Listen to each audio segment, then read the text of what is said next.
He's in Dallas, Texas, and he joins us this morning to talk about teen jobs. And we're talking this morning with David Cathey, and he is a partner in Unity Search Group, one of the top recruiting companies in the country. He's a hiring specialist. Our conversation is brought to you by Marcus & Mack, a law firm representing injured people. David, good morning. Good morning. How are you guys? Wonderful. It's good to have you with us here today as well. You know, when I was a kid in the summer times, I had 6, 7 jobs. It's not all that different from now. But it used to be, all right, your job history started with mowing lawns for people, and then gradually you'd start to work for companies. Teen jobs, are they all that much different today than they were back then?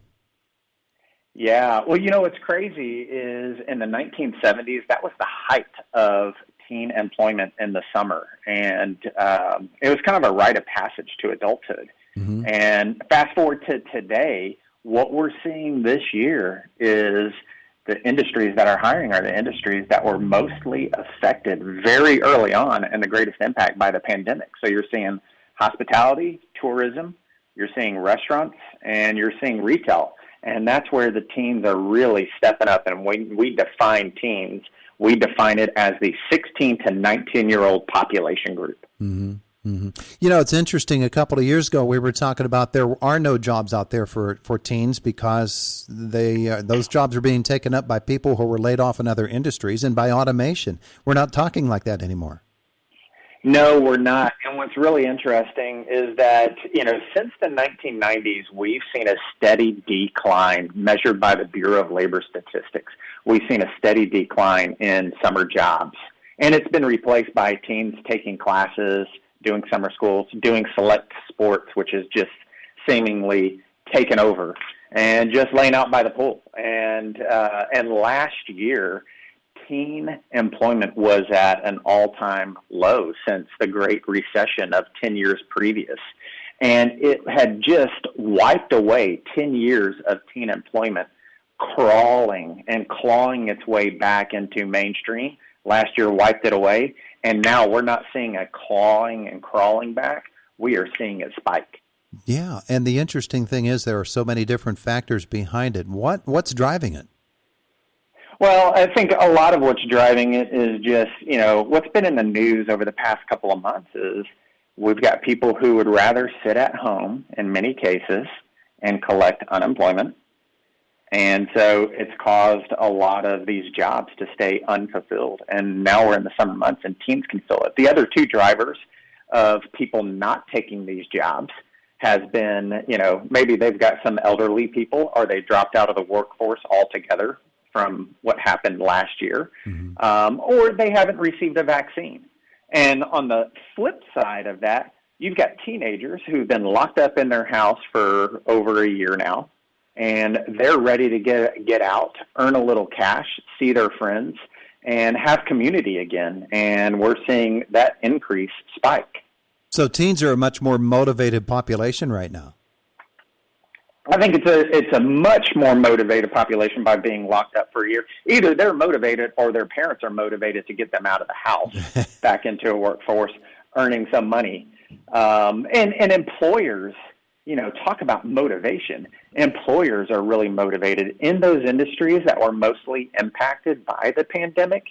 It's a huge bounce back year for them, right? We're entering the summer months. People want to get out. They want to spend their money. And they have a chance to recover quickly here. And they are motivated to hire these teams to where they're offering them fantastic incentives to get to work. Yeah, and the interesting thing is it's not just the typical job we think of for teens, which would be minimum wage and maybe even under the table stuff. But this is up front. This is some pretty good money they can make. Yeah, not at all. I mean, we've seen the hourly wages increase significantly, and we've seen bonuses that are being paid. Sometimes it's almost like it's a signing bonus and it's a stay bonus that you stay until the end of the year, until the end of the summer, Mm-hmm. So August, early September timeframe, we're going to pay you another $250, $500 bonus. And by the way, tell your friends and we'll offer you a referral bonus. And so some employers are really trying to make this viral where they get one teen and they try to turn that one teenager into 5 teenagers. Yeah. David Cathey is with us this morning. We're talking about teen jobs and particularly summertime jobs. David, the teens seem to have some leverage here too, and in terms of the options, and it's not just monetizing their summertime free time. This is something that they can actually turn to their advantage and maybe advance a career, yes? Well, I think so, and I think employers are seeing that. It came out in the news not too long ago where Chipotle offered a significant increase in their starting hourly wage to where their average hourly wage at Chipotle is $15. And in addition to that, they said, hey, look, here's a fast track to a general manager of a store. So we're going to pay you more money now, and we're going to show you a 3-year fast track into a leadership position that can oftentimes pay over $100,000 a year. And so companies are starting to show it's not just for summer employment, but you can actually create a career here, and here is how, and they're showing that to the teens who need to see it to believe it. Mm-hmm. Mm-hmm. Are schools jumping on board in terms of getting kids ready for employment in the summertime and then beyond? Well, I think we could still make a significant progress there, but I'll tell you one thing. Here's how school could play an impact. What we see typically in summer employment and teen employment is once school starts, there's a significant stop in teens being employed. So the end of August timeframe, we see the numbers drop in teen employment. And I think with all of the incentives that employers are offering now, we're going to still see a little bit of a drop, but it's not going to be as significant. And employers are going to be working around school schedules in order to retain this teen employment and hopefully instill in them everything that we're looking for in our own teenage kids, which is discipline and responsibility. And those are things that will carry them throughout their career. Moms and dads, of course, are going to say, the job is fine and it's good that you're able to make money, but you need to keep on track toward your education and keep up with your schoolwork. Is that one of the pitfalls of becoming too enamored of a job? Yeah, I think it could be a pitfall, but I also think that there's going to be look, this is going to be a wave of the future here, what started this year, because employers can't go back now. In the future to come, what are employers going to do? Say, well, that was just our 2021 hourly wages. Now in 2022, we're going to drop them back down significantly. Well, they're going to lose that teenage population and going to work, right? And so this is going to be kind of a shift in how we utilize teens and how it's going to impact our wages and how it's going to impact our bottom line.